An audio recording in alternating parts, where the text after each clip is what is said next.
Hello friends, welcome back to Manas academy. जैसा कि आप लोगों को पता है कि इस चैनल पर आपको SWD फ्री कोचिंग से रिलेटेड सारी फ्री क्लासेस मिल रही हैं और इसी क्रम में आज हम लोग हिस्ट्री के टॉप 100 क्वेश्चन डिस्कस करने जा रहे हैं जो आपकी परीक्षा के लिए बहुत ही महत्वपूर्ण प्रश्न रहेंगे। तो चलिए शुरू करते हैं। पहला प्रश्न कह रहा है, भारत में कितने शास्त्रीय नृत्य मौजूद हैं? तो 8। भरतनाट्यम तमिलनाडु, कथक उत्तर प्रदेश, कथकली केरल, मोहिनीअट्टम केरल, ओडिसी ओडिशा, सत्रिया असम, मणिपुरी मणिपुर और कुचिपुड़ी आंध्र प्रदेश। ये आठों के आठों आप लोगों को याद होने चाहिए। बाकी अगर आपसे कोई भी नृत्य पूछा जाता है तो वो लोक नृत्य होते हैं, ना कि शास्त्रीय नृत्य। तो शास्त्रीय नृत्य हम लोगों के भारत में केवल 8 ही हैं। ठीक है, अगले क्वेश्चन की तरफ बढ़ते हैं। अगला क्वेश्चन कह रहा है कि 19 दिसंबर 1929 को जवाहरलाल नेहरू की अध्यक्षता में आयोजित भारतीय राष्ट्रीय कांग्रेस का लाहौर अधिवेशन क्यों महत्वपूर्ण है?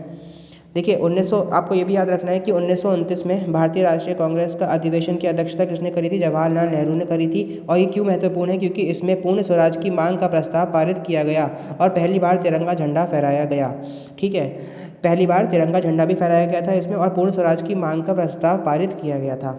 ठीक है, अगला क्वेश्चन, अकबर की 3 खंड की जीवनी का शीर्षक आईने अकबरी किसने लिखा था? अबुल फजल। इसका उत्तर है अबुल फजल। आपको ये भी पता होना चाहिए कि अकबर की जो जीवनी थी आईने अकबरी थी और वो 3 खंड में लिखी गई थी। ठीक है, अकबर की जो जीवनी है वो आईने अकबरी थी और वो 3 खंड में लिखी गई थी और इसका लिखा किसने था? अबुल फजल ने भी लिखा था। ठीक है, सितंबर 1920 में शुरू हुआ असहयोग आंदोलन। तो आप लोगों को पता होना चाहिए कि कब शुरू हुआ था असहयोग आंदोलन? तो सितंबर 1920 में शुरू हुआ था। ये किस लिए शुरू हुआ था? क्योंकि 1919 में जलियांवाला बाग का हत्याकांड हुआ था। उसके बाद ये असहयोग आंदोलन शुरू किया गया था। दौरा चौरी चौरा यूपी की घटना के कारण कब वापस ले लिया गया था? देखिए, चौरी चौरा यूपी में एक पुलिस का थाना जला दिया गया था जिस कारण महात्मा गांधी जी ने अपनी सूझबूझ के साथ इस आंदोलन को फरवरी 1922 में वापस ले लिया था। ठीक है, तो ये क्वेश्चन हो गया। चौरी चौरा यूपी में की घटना के बाद असहयोग आंदोलन को कब वापस लिया गया था? तो 1922 फरवरी में वापस ले लिया गया था। ठीक है, चलिए अब अगले क्वेश्चन की तरफ बढ़ते हैं। अगली स्लाइड में कुछ क्वेश्चन हैं आप लोगों के लिए। पहला क्वेश्चन कह रहा है कि हर्षचरित कन्नौज के शासक हर्षवर्धन की जीवनी है जिसकी रचना उनके दरबारी कवि डैश मतलब किसने संस्कृत भाषा में की थी? तो सबसे पहले बात आपको ये बताना चाहिए कि जो हर्षचरित है वो हर्षवर्धन की जीवनी है। ठीक है, पहला क्वेश्चन हो गया। और दूसरा क्वेश्चन ये भी कह रहे हैं कि किसकी रचना किसने करी थी? तो ये बाणभट्ट ने करी थी। ठीक है, दोनों क्वेश्चन आप लोगों के लिए बहुत इंपॉर्टेंट रहेंगे। ये क्वेश्चन बार बार पूछा जाता है पेपर में कि इसकी रचना किसने करी थी। मैंने सारे क्वेश्चन ऐसे लिए हैं जो आपके पेपर में बार बार रिपीटेड क्वेश्चन हैं और इनमें से आप लोगों को ज़्यादातर प्रश्न देखने को मिलेंगे ही मिलेंगे। ठीक है, चलिए अगले क्वेश्चन की तरफ बढ़ते हैं बिना टाइम गंवाए और जल्दी जल्दी हमें ये प्रश्न करने हैं। आज का हमारा टारगेट रहेगा कि हम लोग जल्दी से जल्दी इन टॉप 100 प्रश्नों को रिवाइज कर लें। ठीक है, और ये वीडियो आप लोगों के लिए बहुत ही हेल्पफुल रहेगी। अगर आप एंड टाइम पे देखकर जाएंगे तो आप उम्मीद रखिएगा इसमें से 3-4 प्रश्न तो 2-3 प्रश्न तो आने की पूरी संभावना मैं करता हूँ मैं। चलिए अगले क्वेश्चन की तरफ बढ़ते हैं। तो पानीपत की लड़ाई देखिए, पानीपत की 3 लड़ाइयाँ हुई थी, आप लोगों को पता होना चाहिए। तो इसमें पहली लड़ाई के बारे में पूछ रहा है कि किसने मुगल शासक की नींव रखी थी? जिसने मुगल शासन की नींव रखी थी इब्राहिम लोदी और बाबर के बीच वर्ष डैश में लड़ी गई थी? तो इब्राहिम लोदी और बाबर देखिए, इब्राहिम लोदी और बाबर के बीच ये लड़ाई लड़ी गई थी। और किस वर्ष लड़ी गई थी? तो 1526 में ये वर्ष लड़ाई लड़ी गई थी जिसमें बाबर की जीत हुई थी। ठीक है, चलिए अगले क्वेश्चन की तरफ बढ़ते हैं। जिस बाबर की जीत हुई थी और फिर बाबर ने ही यहाँ पे मुगल वंश की स्थापना करी थी 1526 में। ठीक है, फिर आगे की तरफ बढ़ते हैं। तो आगे अगला क्वेश्चन कह रहा है कि 3 कठिया प्रथा के खिलाफ नील किसानों के लिए महात्मा गांधी जी का पहला सत्याग्रह कहाँ पे हुआ था? देखिए, ये महात्मा गांधी जी जब भारत में दोबारा लौट कर आए थे 1915-16 के आसपास, तब उनके द्वारा पहला सत्याग्रह चंपारण बिहार में किया गया था जिसमें इनको शुक्ला जी बुला के ले गए थे। उसके बाद इन्होंने यहाँ पर यह आंदोलन किया था चंपारण में 3 कठिया प्रथा के खिलाफ नील किसानों के लिए महात्मा गांधी जी ने आंदोलन किया था। तो चंपारण बिहार होगा इसका उत्तर। अगले क्वेश्चन की तरफ बढ़ते हैं। असहयोग आंदोलन की विफलता के बाद असहयोग आंदोलन अभी आपने पढ़ा, असहयोग आंदोलन कब शुरू हुआ था? 1920 में शुरू हुआ था। असहयोग आंदोलन 1920 में शुरू हुआ था और चौरी चौरा हत्याकांड के बाद फरवरी 1922 में इसको समाप्त कर दिया गया महात्मा गांधी जी के द्वारा। अच्छा, इसकी विफलता के बाद मोतीलाल नेहरू और चित्तरंजन दास जी ने CR दास इनको कहते हैं CR दास, इन्होंने कौन सी एक पार्टी की स्थापना करी थी? तो उस पार्टी का नाम था स्वराज पार्टी। 1923 में मोतीलाल नेहरू और चित्तरंजन दास जी द्वारा एक स्वराज पार्टी की स्थापना करी गई। उसका नाम था स्वराज पार्टी। ठीक है, चलिए अगले क्वेश्चन की तरफ बढ़ते हैं। तो कृत्रिम ईंट डॉकयार्ड मतलब पोर्ट टाउन। पोर्ट मतलब क्या होता है, जैसे कि भारत जो है वो आप लोगों को पता है 3 तरह से समुद्र से घिरा हुआ है। भारत 3 तरह से समुद्र से घिरा हुआ है, तो पोर्ट मतलब होता है कि यहाँ पे गुजरात वाली तरफ एक हमारे यहाँ पोर्ट मतलब होता है कि जहाँ पे समुद्र से घिरा हुआ स्थान, जहाँ पर जो वो होते हैं शिप होते हैं वो आके रुकते हैं, मतलब समुद्रयान जो होते हैं समुद्री जहाज वो आके रुकते हैं और यहाँ पे अपना सामान वामान उतारते हैं और यहीं से सामान उन पे लादा जाता है। तो जो हमारा पोर्ट टाउन है ना, वो सिंधु घाटी स्थल का पोर्ट टाउन कौन सा था? लोथल। ये बहुत इंपॉर्टेंट क्वेश्चन है, गुजरात में पड़ता है ये। ठीक है, चलिए अगले क्वेश्चन की तरफ बढ़ते हैं। अगला क्वेश्चन क्या कहता है? अगला क्वेश्चन कह रहा है कि भारत के किस गवर्नर जनरल ने 1829 में सती प्रथा को अपराध घोषित कर समाप्त कर दिया था? देखिए बहुत अच्छा क्वेश्चन है, ध्यान से पढ़िएगा। 1829 में सती प्रथा को समाप्त किया गया था, किसके द्वारा? तो आप लोगों को बताना चाहिए विलियम बेंटिक के द्वारा इस प्रथा को समाप्त कर दिया गया था। इसमें राजा राम मोहन रॉय का भी बहुत बड़ा योगदान था। चलिए अब अगले क्वेश्चन की तरफ बढ़ते हैं। 1905 में डैश द्वारा बंगाल प्रांत को 2 भागों में विभाजित किया गया था। 1905 में बंगाल का विभाजन हुआ, बंगाल को 2 पार्टों में विभाजित किया गया, एक वेस्ट बंगाल और एक ईस्ट बंगाल। ठीक है, जो वेस्ट बंगाल है वो तो आज का वेस्ट बंगाल है ही, और जो ईस्ट बंगाल है वो अब क्या बन गया है? बांग्लादेश। इसको किसने विभाजित किया था? लॉर्ड कर्जन के द्वारा विभाजन किया गया था। चलिए अगले क्वेश्चन की तरफ बढ़ते हैं। अगला क्वेश्चन कह रहा है कि 12 मार्च को साबरमती आश्रम से शुरू हुआ गांधी जी का दांडी मार्च नमक सत्याग्रह किससे संबंधित है? तो ये सविनय अवज्ञा आंदोलन से संबंधित है, सविनय अवज्ञा आंदोलन से संबंधित है। ठीक है, तो 12 मार्च को साबरमती आश्रम जी से गांधी जी द्वारा एक दांडी तक यात्रा निकाली गई थी, जिसमें उनके साथ कई सारे लोग गए थे और उन्होंने जाकर वहाँ पर नमक कानून को तोड़ा था। ठीक है, ये आपको पता होना चाहिए। अगला क्वेश्चन की तरफ बढ़ते हैं। अगला क्वेश्चन कहता है संयुक्त राज्य अमेरिका में सैन फ्रांसिस्को में द गदर पार्टी की स्थापना किसके द्वारा की गई थी? तो द गदर पार्टी की स्थापना सैन फ्रांसिस्को में लाला हरदयाल और सोहन सिंह भकना द्वारा 1913 ईस्वी में की गई थी। संयुक्त राज्य अमेरिका में सैन फ्रांसिस्को में द गदर पार्टी की स्थापना किसने की? लाला हरदयाल और सोहन सिंह भकना ने 1913 में इसकी स्थापना की। चलिए अगले क्वेश्चन की तरफ बढ़ते हैं। अगला क्वेश्चन कह रहा है कि मृणालिनी साराभाई, मल्लिका साराभाई, पदम सुब्रमण्यम, लीला सैमसन, यामिनी कृष्णमूर्ति, रुक्मणी देवी अरुंडले और टी बाला सरस्वती किस प्रकार के नृत्य के लिए प्रसिद्ध हैं? भरतनाट्यम। ये लोग भरतनाट्यम के लिए प्रसिद्ध हैं। 1526 में भारत में मुगल साम्राज्य की स्थापना किसने की? अभी आप लोगों को बताया था मैंने कि 1526 में हम बाबर ने यहाँ पर आकर इब्राहिम लोदी के साथ पानीपत का प्रथम युद्ध लड़ा और इब्राहिम लोदी को पराजित किया, जिसके द्वारा बाबर ने मुगल साम्राज्य की स्थापना भारत में की।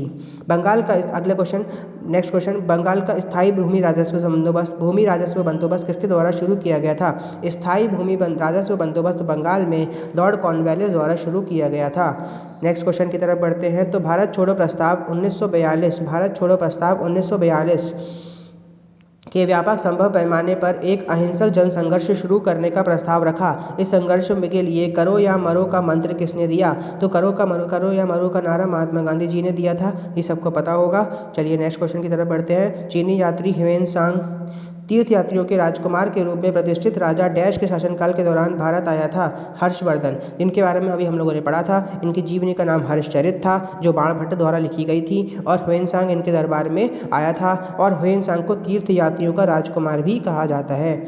चलिए अगले क्वेश्चन की तरफ बढ़ते हैं। अगला क्वेश्चन कह रहा है कि तराइन के प्रथम युद्ध 1191 में किसने किसको पराजित किया? तो तराइन का प्रथम युद्ध 1191 में लड़ा गया था।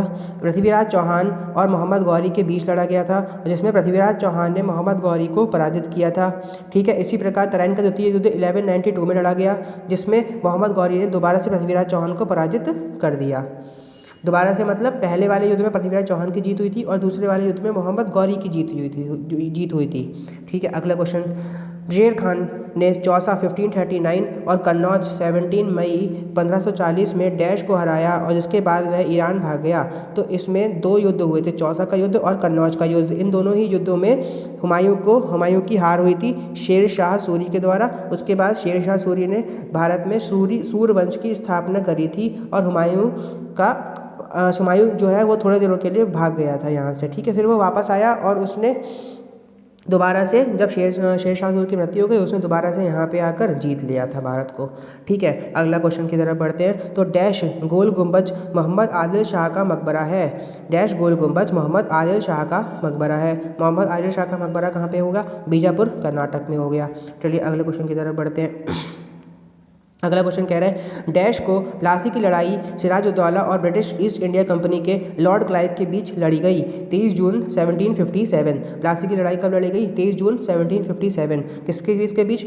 सिराजुद्दौला जो थे वो मतलब भारत की तरफ से और ब्रिटिश बंगाल के नवाब थे और ब्रिटिश ईस्ट इंडिया कंपनी के लॉर्ड क्लाइव के बीच लड़ी गई थी, जिसमें लॉर्ड क्लाइव की जीत हुई थी। फिर अगला क्वेश्चन कह रहा है 1773 में बंगाल के पहले गवर्नर जनरल कौन बने? Warren Hastings. 1773 में बंगाल के पहले गवर्नर जनरल वारेन हास्टिंग्स बने थे। सत्यशोधक समाज की स्थापना किसके द्वारा की गई थी? तो 1873 में ज्योतिबा फुले द्वारा सत्यशोधक समाज की स्थापना करी गई थी, जहाँ पे बालिकाओं को और पिछड़े वर्ग के लोगों को और सबके लिए मतलब प्राइमरी एजुकेशन से रिलेटेड और हायर एजुकेशन के लिए स्कूल्स खोले गए थे। ठीक है, अगला क्वेश्चन की तरफ बढ़ते हैं। तो अगस्त 1858 में ब्रिटिश संसद ने एक अधिनियम पारित किया जिसने कंपनी के शासन को समाप्त कर दिया और शासन को ब्रिटिश सम्राट के हाथों में स्थानांतरित कर दिया। इसे डैश कहा गया? इसे क्या कहा गया? भारत सरकार अधिनियम 1858। इसमें क्या हुआ कि अगस्त 1858 में ब्रिटिश संसद ने एक अधिनियम पारित किया था जिसमें कंपनी के शासन को समाप्त कर दिया गया था। मतलब अब कंपनी का रूल यहाँ पे नहीं रहेगा और सीधे जो ब्रिटिश सम्राट होगा उसके हाथों में ही सारी पावर्स होंगी। तो ये किसने कब हुआ था? ऐसा भारत सरकार अधिनियम 1858 1857 की लड़ाई के बाद में कंपनी का अधिकार को बिल्कुल समाप्त कर दिया गया था भारत से। बिल्कुल नहीं, मतलब कई चीज़ों में उनका मोनोपोली थी, मतलब अधिकार था, मगर कुछ ज़्यादातर हर चीज़ में उनका अधिकार को समाप्त कर दिया गया था। बुद्ध ने अपना पहला उपदेश धर्म चक्र परिवर्तन डैश के हिरण पार्क में दिया था? सारनाथ। तो बुद्ध ने अपना पहला उपदेश कहाँ दिया था? सारनाथ में दिया था और ये धर्म चक्र परिवर्तन के नाम से जाना जाता है। बौद्धों की पवित्र धार्मिक पुस्तक कौन सी है? तो बौद्धों की पवित्र धार्मिक पुस्तक है त्रिपिटक। बौद्धों की पवित्र धार्मिक पुस्तक कौन सी है? त्रिपिटक। व्याकरणिक रचना अष्टाध्यायी एक किताब है जो पहली संस्कृत की किताब है, संस्कृत व्याकरण की किताब है। ये किसने लिखी है? तो ये पाणिनि ने लिखी है।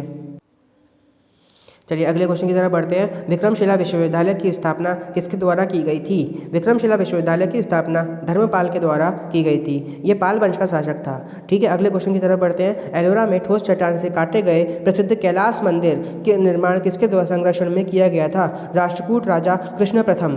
देखिए बहुत ही इंपॉर्टेंट क्वेश्चन हैं ये सारे, आप लोगों के पेपर में आने के पूरे चांसेस है। अगर आपको पसंद आ रहा हो मेरा सेशन तो कृपया इसे लाइक, शेयर, सब्सक्राइब और कमेंट करके ज़रूर बताइएगा कि आप लोगों को कैसा लगा मेरा प्रयास। ठीक है, चलिए अगले क्वेश्चन की तरफ बढ़ते हैं। अगला क्वेश्चन कह रहा है कि एलोरा में ठोस चट्टान से काटे गए प्रसिद्ध कैलाश मंदिर का निर्माण किसके संरक्षण में किया गया था? देखिए ये दोबारा रिपीट हो गया है, राष्ट्रकूट राजा कृष्ण प्रथम। ये आपको याद होना चाहिए। कैलाश मंदिर का निर्माण राष्ट्रकूट राजा कृष्ण प्रथम द्वारा किया गया था और एलोरा कहाँ पे है? महाराष्ट्र में है। चलिए अगला क्वेश्चन। डैश एक मोरक्को यात्री था जो अपनी व्यापक यात्राओं के लिए जाना जाता है। 14वीं शताब्दी में मोहम्मद बिन तुगलक के शासनकाल में वह भारत आया था। तो ये इब्न बतूता इनका नाम है और ये मोरक्को के यात्री हैं। ठीक है, मोरक्को के यात्री हैं और किसके शासनकाल में आए हैं? मोहम्मद बिन तुगलक। देखो तीनों ही क्वेश्चन इसमें से इंपॉर्टेंट है, कोई सा भी क्वेश्चन पूछ सकता है कि वह कहाँ के यात्री थे? तो मोरक्को के यात्री थे। किसके शासनकाल में आए थे? मोहम्मद बिन तुगलक के शासनकाल में आए थे और इब्न बतूता उनका नाम है। देखिए ये एक क्वेश्चन मैंने अभी आपसे पहले भी पूछा था कि ह्यूएन सांग किसके शासनकाल में आया था, तो आप लोगों को पता होना चाहिए। उसको राजयों का राजकुमार कहते हैं और वह हर्षचरित के शासनकाल में भारत आया था, हर्षवर्धन के। चलिए अगला क्वेश्चन पढ़ते हैं। ईस्ट इंडिया कंपनी का अंतिम वायसराय की बात हो रही है इस बार, और क्राउन के अधीन पहला वायसराय कौन था? Lord Canning. देखिए अंतिम गवर्नर जनरल की बात हो रही है और पहला वायसराय तो ये लॉर्ड कैनिंग थे। भारत में किस गवर्नर जनरल को स्थानीय स्वशासन का जनक कहा जाता है? स्थानीय स्वशासन का जनक जो है वो लॉर्ड रिपन को बोला जाता है। अगले क्वेश्चन की तरफ बढ़ते हैं। अगला क्वेश्चन कह रहा है कि डैश 1928 में दिल्ली में स्थापित हिंदुस्तान सोशलिस्ट रिपब्लिकन एसोसिएशन के संस्थापकों में से एक थे। HSRA की स्थापना 1928 नई दिल्ली में करी गई थी और इसकी स्थापना के एक सदस्य कौन थे? चंद्रशेखर आज़ाद थे। चलिए अगले क्वेश्चन की तरफ बढ़ते हैं। अगला क्वेश्चन कह रहा है कि 1930 में अखिल भारतीय दलित वर्ग समिति all India depressed classes association की स्थापना किसने करी? तो दलित वर्ग की समिति है तो डॉक्टर भीमराव अंबेडकर जी ने इसकी स्थापना करी थी। इनको भारतीय संविधान का जनक के रूप में भी जाना जाता है। ब्रिटिश संसद हाउस ऑफ कॉमन्स के सदस्य के रूप में चुने जाने वाले पहले भारतीय सदस्य कौन थे? इनका नाम दादा भाई नौरोजी है और इन्हें grand old man of India भी कहा जाता है। 38वां क्वेश्चन, 1919 में भारतीय महात्मा गांधी द्वारा शुरू किया गया पहला प्रमुख राष्ट्रव्यापी सत्याग्रह किसके खिलाफ था? Rowlatt act. राष्ट्रव्यापी सत्याग्रह पूछ रहे हैं। 1919 में रॉलेट एक्ट आया था जिसमें सारे ही मेंबर्स इसके अंग्रेज थे। इस वजह से महात्मा गांधी जी द्वारा एक आंदोलन किया गया था और ये कब शुरू हुआ था? 1919 में। इसका नाम रॉलेट सत्याग्रह था। अगले क्वेश्चन की तरफ बढ़ते हैं। अगला क्वेश्चन कह रहा है कि 1928 में गुजरात के बारदोली के स्थानीय किसानों बारदोली सत्याग्रह के अंग्रेजों के खिलाफ आंदोलन का नेतृत्व किसने किया था? सरदार वल्लभ भाई पटेल। तो बारदोली सत्याग्रह 1928 में हुआ था। इसका नेतृत्व सरदार वल्लभ भाई पटेल जी ने किया था और यहीं से उन्हें सरदार की उपाधि वहाँ की महिलाओं द्वारा दी गई थी। ठीक है, सरदार की उपाधि वहाँ की महिलाओं के द्वारा, बारदोली की महिलाओं के द्वारा इनको मिली। अगला क्वेश्चन 40वां, किसने कहा था कि स्वराज मेरा जन्मसिद्ध अधिकार है और मैं इसे लेकर रहूँगा? ये टैगलाइन थी बाल गंगाधर तिलक जी की। इन्होंने ही होम रूल लीग की स्थापना भी की थी। ठीक है, अगला क्वेश्चन कह रहा है कि जलियांवाला बाग हत्याकांड। जलियांवाला बाग हत्याकांड मैंने आपको बताया था जो 1919 में हुआ था। इसके बाद ही जो असहयोग आंदोलन शुरू हुआ था 1920 में। फिर उसके बाद चौरी चौरा हत्याकांड, सब आपको याद आना चाहिए पीछे की। देखिए ये जो है माइंड मैपिंग का गेम है। अगर आप हिस्ट्री में माइंड मैपिंग अच्छी कर लेते हैं तो आप लोगों को सब चीज़ें कनेक्ट होती जाएंगी। तो जलियांवाला बाग हत्याकांड जिसे अमृतसर नरसंहार के रूप में जाना जाता है, अमृतसर पंजाब के जलियांवाला बाग में कब हुआ था? यह 13 अप्रैल 1919 को हुआ था। 13 अप्रैल 1919 को जलियांवाला बाग हत्याकांड हुआ था। चलिए अब अगले क्वेश्चन की तरफ बढ़ते हैं। अगला क्वेश्चन कह रहा है कि महात्मा गांधी ने भारत छोड़ो आंदोलन कब शुरू किया था? तो ये 8 अगस्त 1942 को महात्मा गांधी द्वारा भारत छोड़ो आंदोलन की स्थापना, मतलब कि भारत छोड़ो आंदोलन शुरू किया गया था। अगला क्वेश्चन, 1820 में थॉमस मुनरो द्वारा कौन सी भू राजस्व प्रणाली शुरू की गई थी? 1820 में थॉमस मुनरो के द्वारा रैयतवाड़ी प्रणाली की स्थापना करी गई। डैश नृत्य रूप की उत्पत्ति 18वीं शताब्दी में उड़ीसा के जंगलों में एक आदिवासी नृत्य के रूप में हुई और 19वीं शताब्दी में एक मार्शल आर्ट आधारित नृत्य की स्थापना के रूप में स्थिति प्राप्त की। इसका नाम है मयूरभंज के छऊ। ये कहाँ का नृत्य है? उड़ीसा। बहुत ही इंपॉर्टेंट क्वेश्चन है ये, हर बार ज़्यादातर कई एग्जाम्स में रिपीट हो रखा है। ठीक है, अगला क्वेश्चन, मधुबनी लोक चित्रकला किस राज्य की पारंपरिक कला है? तो बिहार की। मधुबनी चित्रकला कहाँ की है? बिहार की। 1931 में निर्मित भारत का पहली बोलती फिल्म कौन सी थी? आलम आरा। 1931 में निर्मित भारत की पहली बोलती और फिल्म कौन सी थी? आलम आरा। और इसके पहले राजा हर्षवर्धन करके एक फिल्म आई थी जो बोलती नहीं थी। ठीक है, अगला क्वेश्चन है, कुषाण काल के दौरान विकसित भारतीय कला का स्कूल जिसे ग्रीक रोमन बौद्ध कला के रूप में भी जाना जाता है, डैश स्कूल है? गांधार कला।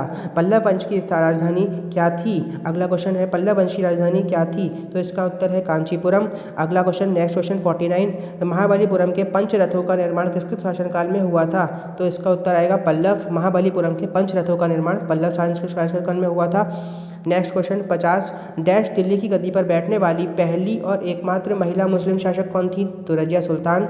नेक्स्ट क्वेश्चन 51, अकबर के शासनकाल के दौरान महाभारत का फारसी में अनुवाद किया गया था और इसे डैश के नाम से जाना जाता है? तो इसको रज्मनामा के नाम से जाना जाता है। किसका अनुवाद किया गया था? महाभारत का अनुवाद किया गया था। 52वां क्वेश्चन, डैश ने मेहर उन निसा से शादी की और इसे नूरजहां दुनिया की रोशनी की उपाधि दी? तो इसका उत्तर आएगा जहांगीर। नूरजहां किन की बीवी थी? जहांगीर की। अगला क्वेश्चन, किस विनिमय से भारत सरकारी सहायता प्राप्त स्कूलों और कॉलेजों में अंग्रेजी को शिक्षा का माध्यम अनिवार्य बना दिया? मैकाले मेरठ 1835। मैकाले मेरठ द्वारा अंग्रेजी की शिक्षा को अनिवार्य माध्यम बना दिया गया था। अगला क्वेश्चन भारत में ब्रिटिश शासनों का विस्तार करने के लिए हड़प नीति डॉक्ट्राइन ऑफ लैप्स की शुरुआत किसने की? लॉर्ड डलहौजी। लॉर्ड डलहौजी ने भारत में हड़प नीति की शुरुआत करी। आर्य समाज के संस्थापक कौन थे? आर्य समाज के संस्थापक स्वामी दयानंद सरस्वती। इन्होंने इसकी स्थापना 1875 ईस्वी में की। भारतीय राष्ट्रीय कांग्रेस का पहला अधिवेशन 1885 में कहाँ पे हुआ था? तो ये बम्बई या फिर बॉम्बे में हुआ था। इसके अध्यक्ष इसकी स्थापना A.O. ह्यूम के द्वारा की गई थी। A.O. ह्यूम के द्वारा इसकी स्थापना की गई थी। भारतीय राष्ट्रीय कांग्रेस की प्रथम महिला अध्यक्ष मतलब ये कोई सी भी महिला हो सकती हैं, तो उनका नाम है एनी बेसेंट। ये बाहर की महिला थी, मतलब फॉरेनर थी। और भारत की ये पूछेगा तो उसका उत्तर हो जाएगा सरोजिनी नायडू। अगला क्वेश्चन कहता है कि भारत के स्वतंत्रता आंदोलन के लिए किस नेता को भारत का ग्रैंड ओल्ड मैन कहा जाता है? तो भारत का ग्रैंड ओल्ड मैन दादा भाई नौरोजी जी को कहा जाता है। अगला क्वेश्चन की तरफ बढ़ते हैं। 1905 में भारतीय सेवक समाज सर्वेंट्स ऑफ इंडियन सोसाइटी के संस्थापक कौन थे? तो Gopal Krishna Gokhale. Servants of Indian society के संस्थापक कौन थे? गोपाल कृष्ण गोखले। अगला क्वेश्चन 60, गांधी जी ने अपने राजनीतिक गुरु के रूप में किसे माना था? गांधी जी ने अपने राजनीतिक गुरु के रूप में गोपाल कृष्ण गोखले जी को ही माना था। अगला क्वेश्चन, सुभाष चंद्र बोस ने भारतीय राष्ट्रीय कांग्रेस से बाहर आने के बाद किस पार्टी की स्थापना करी? तो इनका उत्तर होगा फॉरवर्ड ब्लॉक की स्थापना करी थी। सुभाष चंद्र बोस जी ने फॉरवर्ड ब्लॉक की स्थापना करी थी। भारतीय राष्ट्रीय कांग्रेस पार्टी विभाजन, जिसे सूरत विभाजन कहा जाता है, ये किस वर्ष में हुआ था? ये 1907 में हुआ था। सूरत विभाजन कब हुआ था? तो 1907 में हुआ था। अगला क्वेश्चन, कुंभ मेला हर तीसरे वर्ष बारी बारी से 4 स्थलों में एक पर होता है। इन जगह के नाम क्या हैं? इसका नाम है हरिद्वार, दूसरा है प्रयागराज, दूसरा है प्रयागराज इलाहाबाद, जिसे कहते हैं अब पहले कहते थे इलाहाबाद, अब कहते हैं प्रयागराज, नासिक और उज्जैन। ठीक है। अगला क्वेश्चन, 2000 ईस्वी में संगीत नाटक अकादमी द्वारा भारत की एक शास्त्रीय नृत्य शैली के रूप में मान्यता प्राप्त सत्रिया नृत्य की शुरुआत कहाँ हुई थी? तो ये नृत्य कहाँ का हुआ? आसाम का। नेक्स्ट क्वेश्चन की तरफ बढ़ते हैं। 65, ये कह रहा है कि गरबा डैश राज्य का प्रसिद्ध लोक नृत्य है। ये कहाँ का है? गुजरात का है। गरबा जो है वो 9 दुर्गों के समय किया जाता है। ठीक है। अगला क्वेश्चन कह रहा है कि लावणी किस राज्य का लोक नृत्य है? तो लावणी लोक नृत्य कहाँ का हुआ? महाराष्ट्र का। पद्म विभूषण से सम्मानित पंडित शिव कुमार शर्मा किस संगीत वाद्य यंत्र से जुड़े हुए हैं? संतूर वादक हैं ये। हरिप्रसाद चौरसिया जी का संबंध किस वाद्य यंत्र से है? बांसुरी से है। अशोक की तृतीय बौद्ध परिषद कहाँ आयोजित की थी? अशोक ने तृतीय बौद्ध परिषद कहाँ पे आयोजित करी थी? तो पाटलिपुत्र इसका आंसर हो जाएगा। अगला क्वेश्चन है, चौथी बौद्ध परिषद कनिष्क के संरक्षण में आयोजित किसके द्वारा जिसके कारण बौद्ध धर्म का 2 भागों हीनयान और महायान में विभाजन हो गया था? ये किस स्थल पर आयोजित किया गया था? देखिए, आप लोग आसानी से पढ़ सकते हैं इसको। चौथी बौद्ध परिषद जो कनिष्क के शासनकाल में आयोजित की गई थी, इसमें बौद्ध धर्म को 2 भागों में हीनयान और महायान में विभाजन किया गया था। इसका स्थल पर आयोजित की गई थी, तो ये कहाँ पे करी गई थी? कश्मीर में करी गई थी। बौद्ध ग्रंथ पिटक की रचना किस भाषा में हुई थी? पाली भाषा में हुई थी। 72 क्वेश्चन, महाराष्ट्र में अजंता गुफाओं के चित्र और मूर्तियाँ डैश से संबंधित हैं? बुद्ध धर्म से संबंधित हैं। अगला क्वेश्चन 73, गौतम बुद्ध ने अपनी समाधि कहाँ पे ली थी? तो गौतम बुद्ध ने अपनी समाधि कुशीनगर में ली थी। अगला क्वेश्चन, सांची का महान स्तूप किस राज्य में स्थित है और ये सबसे अच्छी तरह से संरक्षित भारतीय बौद्ध स्तूपों में से एक है? ये मध्य प्रदेश में स्थित है। किसने मूल रूप से प्रसिद्ध बौद्ध सांची स्तूप का निर्माण किया था? बौद्ध सांची स्तूप का निर्माण किसके द्वारा किया गया था? अशोक के द्वारा किया गया था। नेक्स्ट क्वेश्चन की तरफ बढ़ते हैं। नेक्स्ट क्वेश्चन कहता है कि महाराज अधिराज की भव्य उपाधि धारण करने वाला गुप्त वंश का प्रथम शासक कौन था? ये चंद्रगुप्त प्रथम जी थे। अगला क्वेश्चन कह रहा है आर्यभट्ट, कालिदास, धन्वंतरी, बराहमीर के प्रसिद्ध नाम किस गुप्त सम्राट के दरबार में थे? चंद्रगुप्त द्वितीय के दरबार में ये सभी लोग रहते थे। 618 ईस्वी में हर्षवर्धन को नर्मदा के तट पर किसने हराया था? 618 में हर्षवर्धन को नर्मदा के तट पर पुलकेशिन द्वितीय द्वारा पराजित किया गया था। प्रसिद्ध खजुराहो स्मारक समूह का निर्माण डैश द्वारा किया गया था? खजुराहो के समूह जो मंदिर हैं उनका निर्माण चंदेल राजपूतों द्वारा किया गया था। 1026 में प्रसिद्ध सोमनाथ मंदिर पर किसने आक्रमण किया था और उसे लूटा था? महमूद गजनवी ने 1026 में सोमनाथ मंदिर पर आक्रमण करके उसे लूटा था। लाहौर में चौगान पोलो खेलते समय घोड़े से अचानक गिरने से दिल्ली के किस सुल्तान की मृत्यु हो गई थी? तो कुतुबुद्दीन ऐबक की मृत्यु लाहौर में चौगान पोलो खेलते समय घोड़े से गिर जाने के कारण हो गई थी। अगला क्वेश्चन, मोहम्मद बिन तुगलक ने अपनी राजधानी डैश मतलब कहाँ से कहाँ पे स्थानांतरित करी थी? तो मोहम्मद बिन तुगलक ने अपनी राजधानी को दिल्ली से देवगिरी स्थानांतरित किया था। इसको मूर्ख शासक भी कहा जाता है।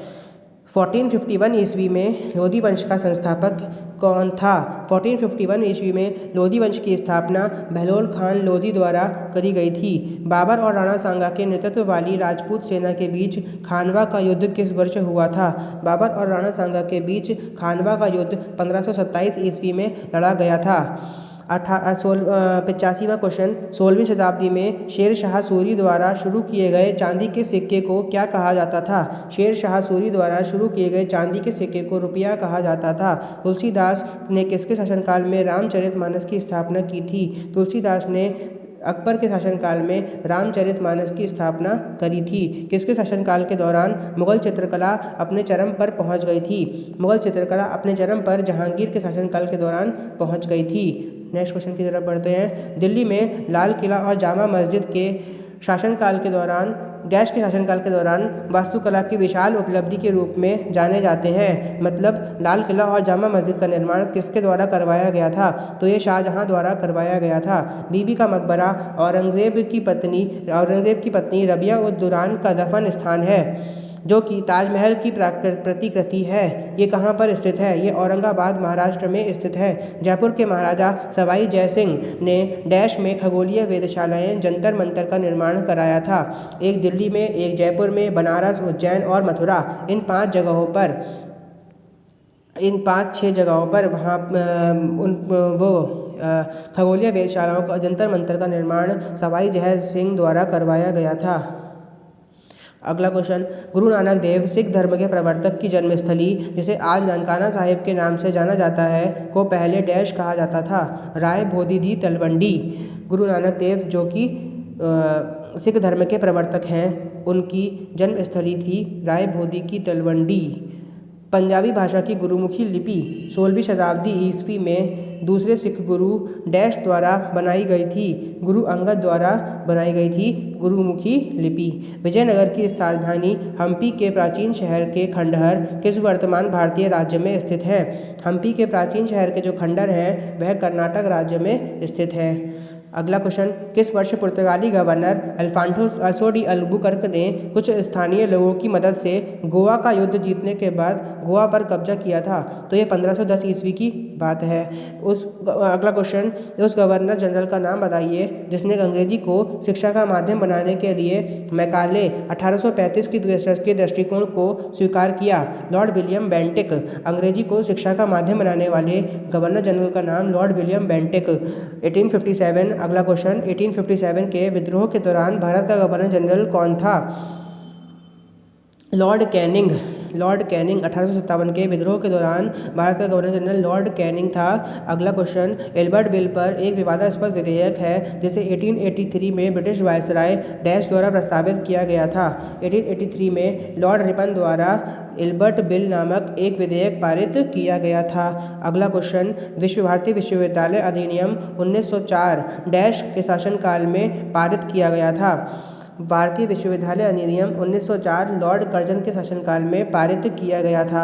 नेक्स्ट क्वेश्चन, वेदों की ओर चलो का आह्वान किसके द्वारा किया गया था? स्वामी दयानंद सरस्वती। वेदों की ओर चलो का आह्वान स्वामी दयानंद सरस्वती द्वारा किया गया था। रामकृष्ण मिशन किसके द्वारा स्थापित किया गया था? रामकृष्ण मिशन की स्थापना स्वामी विवेकानंद द्वारा करी गई थी।